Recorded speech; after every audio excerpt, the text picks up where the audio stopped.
Ouvrez les oreilles et écoutez les pas. Vous les entendez?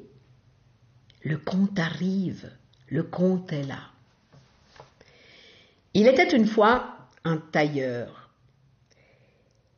Il vivait avec sa fille qui était belle, intelligente et très astucieuse.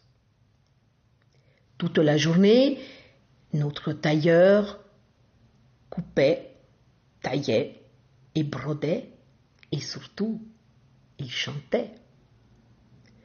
Sulle montagne io vado a girar, sulle montagne io vado a girar, gira, gira, gira il mondo, gira, gira il mondo è tondo.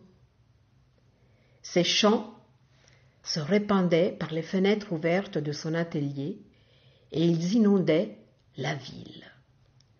Et les habitants aimaient bien les chants du tailleur.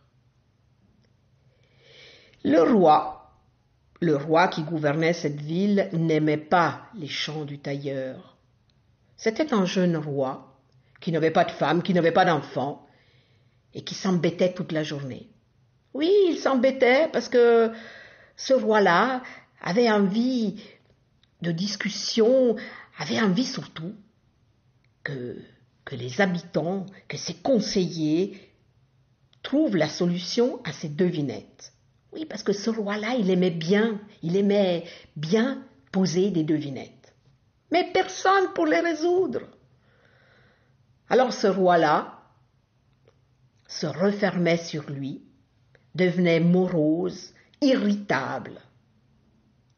Ce jour-là, il était accoudé à la fenêtre quand il a entendu le chant du tailleur. Il a fermé la fenêtre, il s'est tourné vers ses conseillers et il leur a posé la question suivante. Dites-moi, pourquoi cet homme est toujours de bonne humeur? Pourquoi?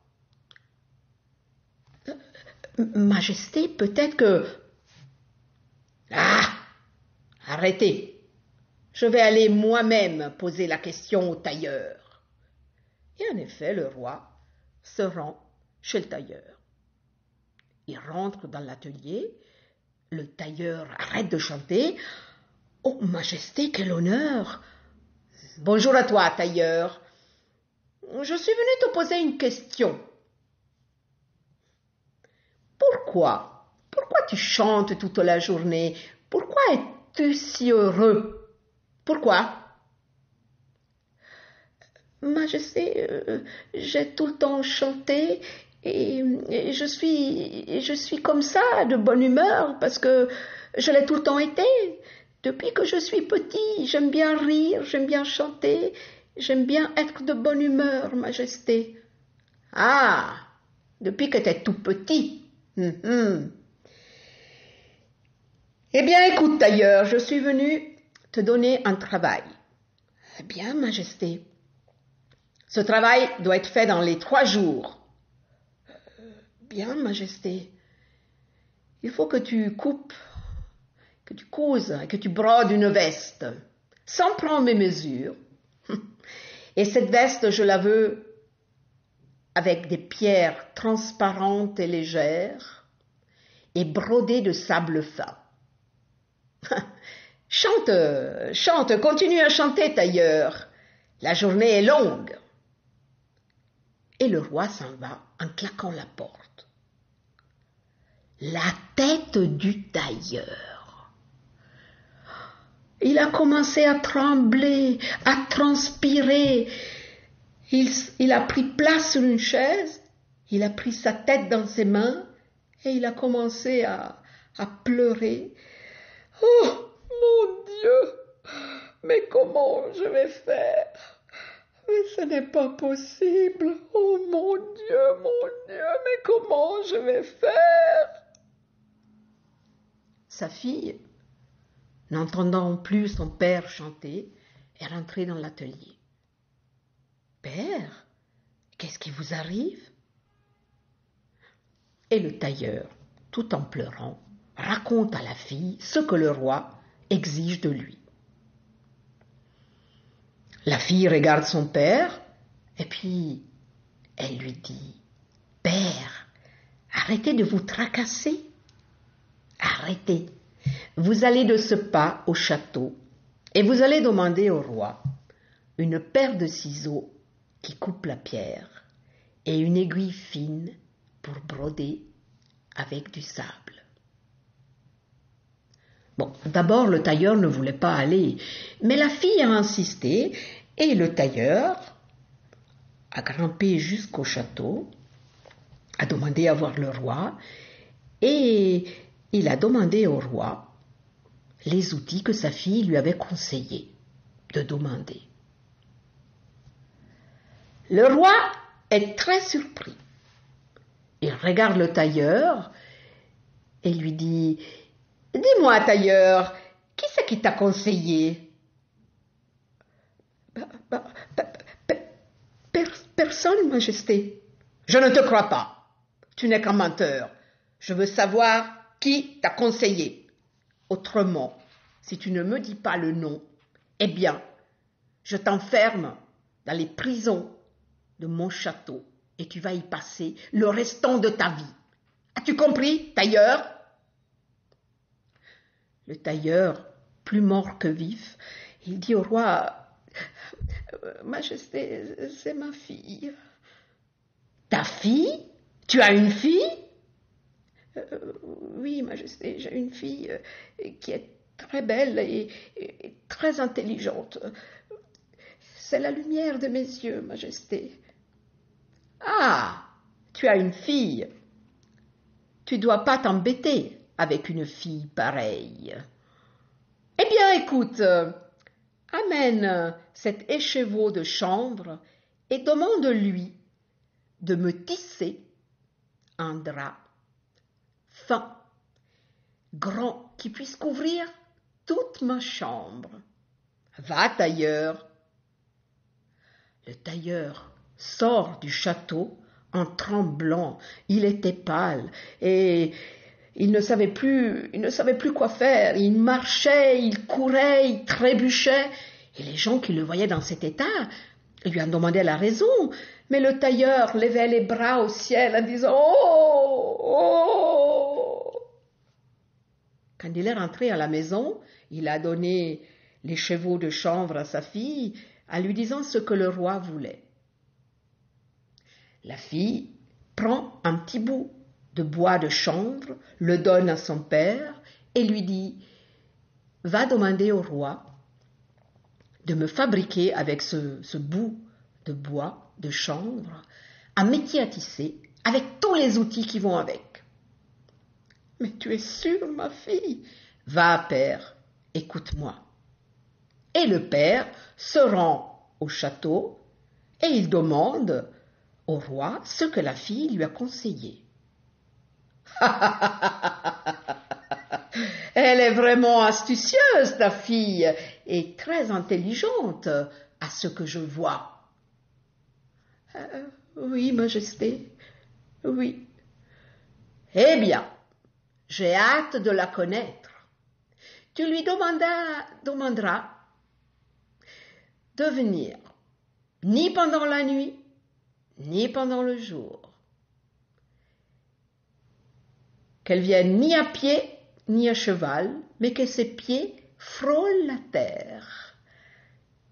Qu'elle soit ni habillée, ni déshabillée, et qu'elle m'apporte un cadeau qui n'en est pas un. Rentre, rentre, tailleur.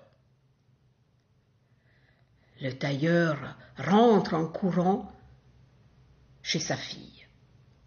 Et il lui dit ce que le roi veut. Et la fille sourit et dit « Père, mais ne vous inquiétez pas, j'ai trouvé la solution. » Et le lendemain, à l'aube, enroulée d'un filet de pêche, elle se met à califourchon sur un cochon. Ses pieds frôlent la terre. Derrière son dos, elle tient dans sa main une colombe. Le roi, lui, il l'attend devant la porte du château. Quand il la voit arriver, il la regarde Et il la trouve très jolie. Puis il lui dit « Et mon cadeau ?» Elle retire de son dos le bras, elle ouvre sa main et la colombe, elle s'envole. « Le voilà, Majesté, votre cadeau. » La fille du tailleur rentre chez elle. Le cœur du roi s'est envolé avec la colombe. Il rentre au château et il commence à faire les 100 pas. Il se dit qu'un roi ne peut pas épouser la fille du tailleur. Ben non, ça ne se fait pas, il faut que j'épouse une princesse. Mais cette fille est belle, cette fille intelligente. Pendant 3 jours, le roi se torture les méninges à savoir quoi faire. Et le 4e jour, il va voir le tailleur. « Tailleur, j'ai une requête. J'aimerais te demander la main de ta fille. »« Oh, Majesté, a dit le tailleur, mais il faut que je demande à ma fille. »« Eh bien, j'attendrai la réponse. » Et le roi s'en retourne au château. Et 3 jours passent. Et enfin, le tailleur va dire au roi que sa fille accepte d'être son épouse. Et alors on prépare la noce. Oh, une noce qui a duré 1 semaine. On a invité des chanteurs, des comédiens, des conteurs, bien évidemment, des danseurs.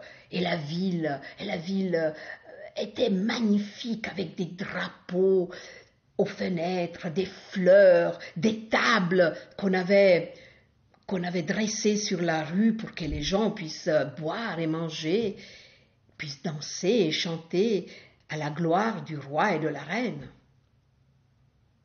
Lors du mariage, le roi fait promettre à la jeune reine que jamais elle remettrait en question une décision qu'il aurait prise.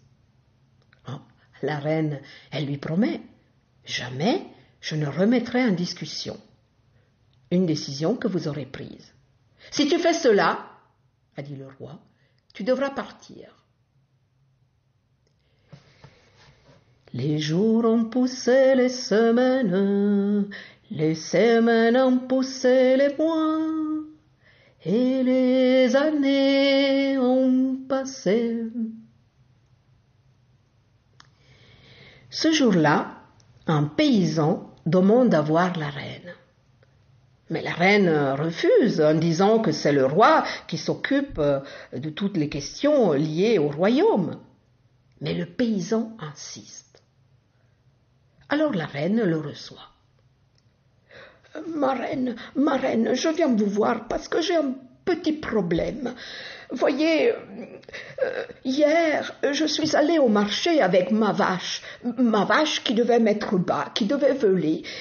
Mais je ne pensais pas qu'elle aurait mis bas hier au marché. Et malheureusement, ma vache a veulé sous la charrette du Pierrot. Vous connaissez le gros Pierrot, oui, celui qui est un rouquin, là, avec des grosses mains. Eh bien, le Pierrot a dit que le veau lui appartenait. Alors moi, j'ai dit que non, que la vache m'appartenait et que donc le veau était à moi. Mais le Pierrot, vous savez, il a insisté. Et puis, on en est presque venu aux mains.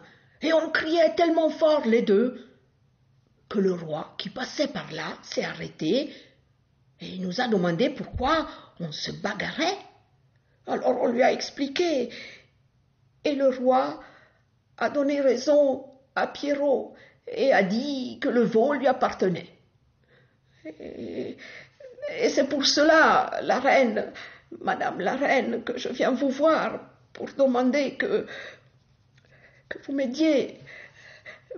Pouvez-vous parler au roi, lui faire entendre raison?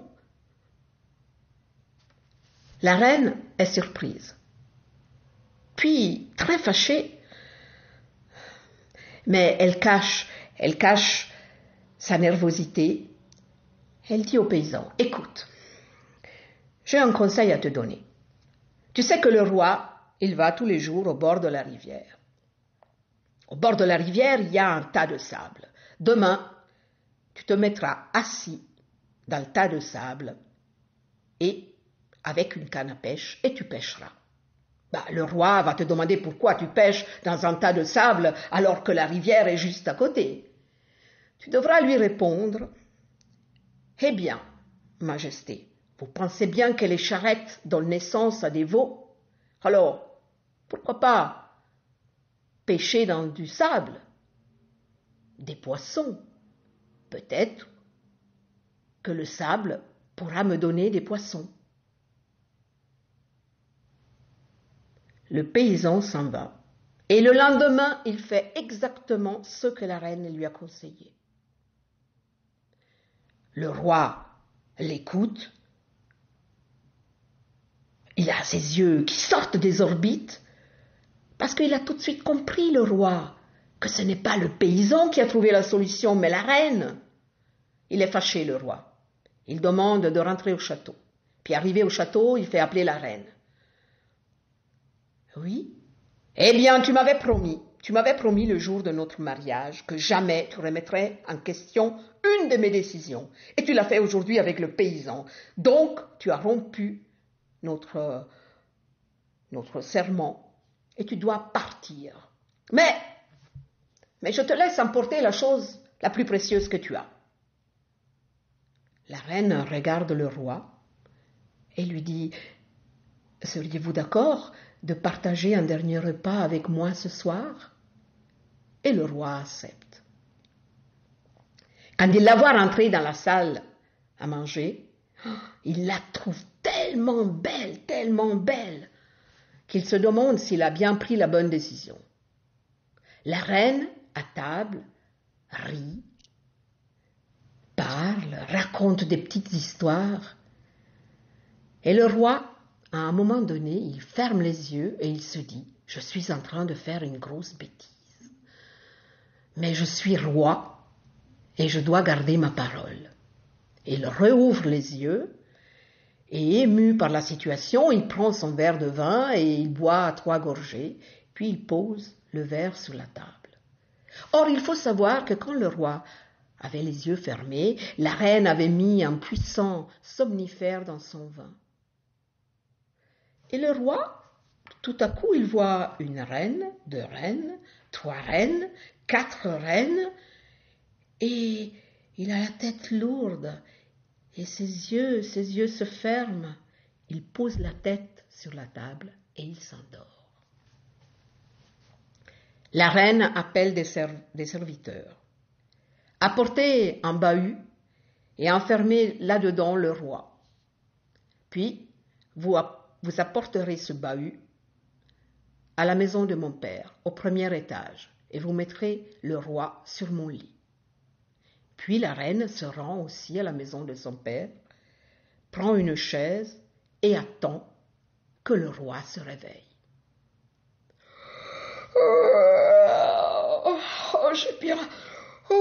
J'ai bien dormi. Oh là là là là là là. Le roi ouvre les yeux, s'étonne, il n'est pas dans sa chambre.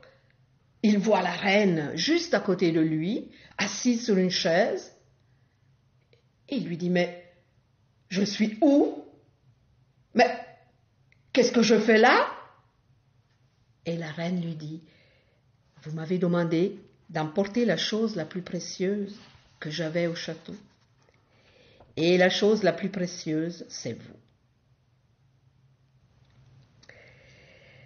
Le roi, encore une fois, ne savait plus quoi dire.